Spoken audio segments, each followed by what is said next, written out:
नमो नमः। स्वागतमस्तु संस्कृत पाठशालायां सर्वेषां। अहमस्मि नारायण दत्त मिश्रः। जैसा कि हम और आप जैसे हर संस्कृत प्रेमी यह जानते और समझते ही हैं कि संस्कृत भाषा अत्यंत परिष्कृत, तार्किक और वैज्ञानिक भाषा है, जहां अक्षरों और उनसे बने शब्दों तथा वाक्यों के उच्चारण और लेखन में थोड़ा भी अंतर नहीं होता। इसलिए इस भाषा के अक्षरों, शब्दों या कहें कि वाक्यों में किसी भी तरह का अंतर उत्पन्न करना संस्कृत के संस्कृतत्व पर प्रहार करना कहलाएगा। इसलिए इस तथ्य को हृदयंगम करते हुए आज बात संस्कृत शब्दों के शुद्ध उच्चारण और लेखन की कर लेते हैं, और इसके लिए आज आधार बनाते हैं एक विशेष अक्षर को, जिसके उच्चारण और लेखन में हम प्रमादवश प्रादेशिकता ले आते हैं। यह साधारण रूप से हम कह सकते हैं। जी हाँ, आज हम बात कर रहे हैं व अक्षर की, जिसका उच्चारण व लेखन हम में से कई लोग असावधानीवश या प्रादेशिकतावश ब कर दिया करते हैं। जैसे कहना और लिखना हो विवेक, तो लोग कह जाया करते हैं विवेक या विवेक।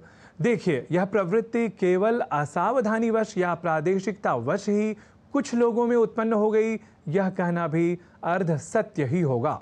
हम ऐसा इसलिए कह रहे हैं क्योंकि वैदिक साहित्य में भी हमें यह प्रवृत्ति दिखती है, जिसे हम वबयोरभेदः इस विशेष वचन के माध्यम से जानते हैं। अर्थात व और ब, इन दोनों अक्षरों के मध्य कोई अंतर या भेद नहीं होता। इसलिए यह प्रवृत्ति लोक में भी चली आई, और यह सच है कि वैदिक वाङ्मय के बाद लौकिक वाङ्मय में भी यह प्रवृत्ति थोड़ी बहुत दिख जाया करती है। इसलिए तो यह व और ब का भेद अभेद की तरह, अर्थात व और ब के मध्य कोई अंतर नहीं है, इस रूप में हमें शास्त्रों में और लोक में भी व्यवहृत दिखता है। जैसे वटुः और बटुः, संस्कृत वाङ्मय में हमें ये दोनों शब्द ही प्रयोग में मिल जाया करते हैं। ठीक ऐसे ही एक और शब्द जो बहुत प्रसिद्ध है संस्कृत वाङ्मय में, हमें यह दो रूपों में दिखता है, यानी व और ब इन दोनों ही अक्षरों के साथ, और वह शब्द है शिविरम और शिबिरम, जिसका अर्थ है सैन्य निवास स्थान या सामान्य रूप से अस्थायी निवास स्थान, जिसे हम इन दिनों कैंप नाम से अधिक जानते और शीघ्रता से समझते हैं।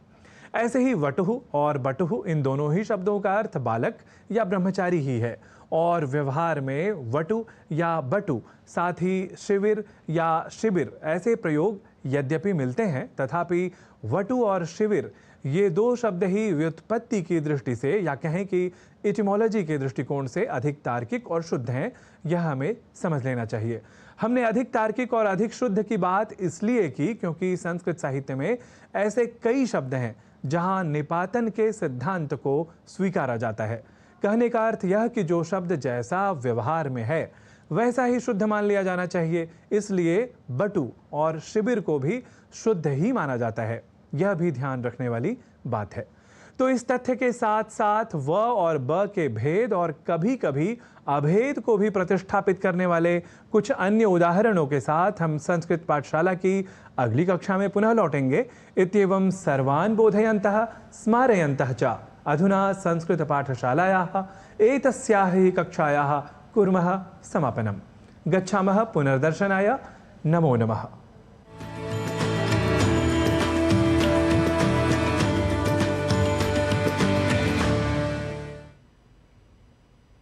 वो जो